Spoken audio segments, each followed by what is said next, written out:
Qu'est-ce que le Web 3 ?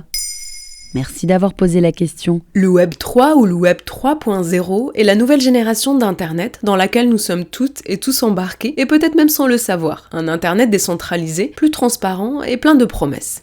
Le World Wide Web, à son origine, se présentait sous forme de sites web à l'ergonomie statique, sans être reliés les uns aux autres. C'était dans les années 90, les chercheurs nommaient cette phase le Web 1. L'enjeu principal était la circulation de l'information via Wikipédia, les emails ou la presse en ligne.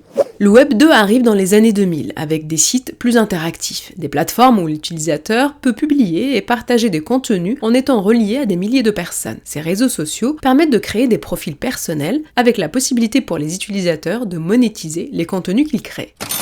Les adeptes du Web 3 promeuvent une vision d'un Internet décentralisé, transparent et affranchi des GAFAM, où les utilisateurs reprendraient le pouvoir en transportant leurs données d'un site à un autre sans être rançonnés, mais en se connectant grâce à un portefeuille crypté. Mais ça veut dire quoi exactement ? Avec le Web 3, nous allons décentraliser nos façons de communiquer, d'échanger de l'argent ou de créer. Pour ce faire, les ordinateurs seraient reliés en réseau au lieu d'être centralisés chez les grandes entreprises de l'Internet qui en détiennent le monopole. Dans ce monde numérique, les crypto-monnaies devraient donner aux particuliers des alternatives aux banques et aux établissements financiers traditionnels par exemple. Les jetons non fongibles, les NFT, garantiraient l'authenticité des droits de propriété des biens virtuels dans les jeux vidéo ou pour les œuvres d'art numérique. Un Internet qui serait plus sécurisé, c'est ça ? Dans le courrier international du 20 février 2022, on peut lire que l'un des principes du Web 3 est que nos traces ou mouvements en ligne passeraient par des blockchains, ces technologies cryptées qui transmettent les informations par bloc sans contrôle centralisé, permettant aux utilisateurs de se connecter de manière plus transparente. L'intelligence artificielle capable aujourd'hui d'interpréter finement le sens des données aura, elle, le rôle de rendre cette version de l'Internet plus puissante pour offrir des expériences de navigation nettement plus intelligentes. Tim Berners-Lee, l'inventeur du World Wide Web, avait lui-même prédit l'arrivée de cette génération du web qu'il nommait le web sémantique. Mais quelles sont les limites du Web 3 aujourd'hui ? Une des critiques faites aujourd'hui au Web 3 est que seule une petite poignée de sociétés privées se partagent le marché, sous prétexte qu'elles créent des plateformes conviviales visant à populariser cette nouvelle version d'Internet, et recréant ainsi un nouveau monopole. Selon le siècle digital, en novembre 2021, la capitalisation des crypto-monnaies a dépassé les 3 milliards de dollars, soit plus que tout le CAC 40 et plus que chacun des GAFAM.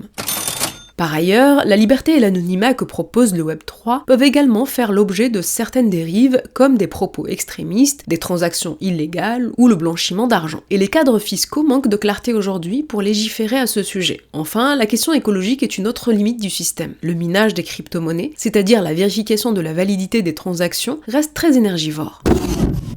Nous sommes encore au début de la révolution promise par le Web 3. De nombreux freins jonchent encore son chemin. Il continuera sans doute à se développer, mais devra partager probablement ses parts du marché. Voilà ce qu'est le Web 3.